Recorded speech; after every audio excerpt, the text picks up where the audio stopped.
அதிமுக பொதுச் செயலாளர்,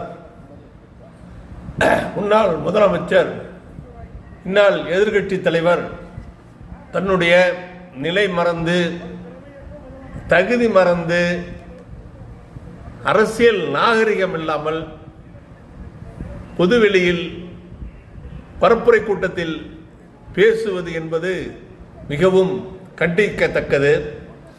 ஒரு முதலமைச்சராக இருந்தவர், ஒரு குடும்பத்துக்கு தலைவராக இருக்கிறவர்,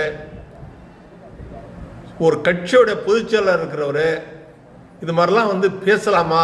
நாகரிக குறைச்சலா?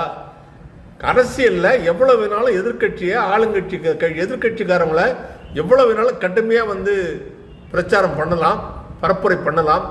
ஆனால் அவங்க தனிப்பட்ட குடும்பத்தை பற்றி, கலைஞர் எவ்வளவு பெரிய தலைவர், எவ்வளவு பெரிய ஆளுமை மிக்கவர், ஏறக்குறைய 80 ஆண்டு காலம் அரசியல் வரலாறு உள்ளவர், நின்ற தேர்தல்களெல்லாம் ஒரு தேர்தலில் கூட தோல்வி என்பதையே கண்டறியாதவர்.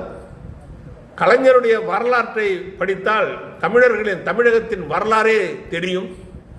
அது போன்ற ஒரு அசைக்க முடியாத சக்தியாக விளங்கிய ஒரு தலைவரை, 5 முறை இந்த தமிழகத்தின் முதலமைச்சராக இருந்தவரை, தொடர்ந்து தமிழக முதலமைச்சராக இல்லாத அனைத்து நேரத்திலும் திராவிட முன்னேற்ற கழகத்தின் தலைவராக, தமிழ்நாட்டின் சட்டமன்ற எதிர்க்கட்சி தலைவராக நீடித்தவரை, ஒரு முதலமைச்சராக இருந்தவர், அதுவும் மக்களால் தேர்ந்தெடுக்கப்படாமல், மரியாதை குறைச்சலாக அவரை பேசாமல் இருப்பதற்காக சொல்கிறேன். மக்களால் தேர்ந்தெடுக்கப்படாமல் ஒரு அம்மையாரின் காலில் விழுந்து முதலமைச்சர் பதவியை பெற்றுக்கொண்ட எடப்பாடி பழனிசாமி, மு.க. ஸ்டாலின் அவர்கள் கருணாநிதியை சிறை வைத்திருந்தார் என்று பேசுகிறார். கருணாநிதி அவர்களின் கடைசி காலத்தில் அவரை சிறை கைதி போல நடத்தினார், சிறை வைத்திருந்தார் பேசுவது எவ்வளவு பெரிய பழி, எவ்வளவு பெரிய அபாண்டம்! இதை நாடே கண்டித்துக் கொண்டிருக்கிறது.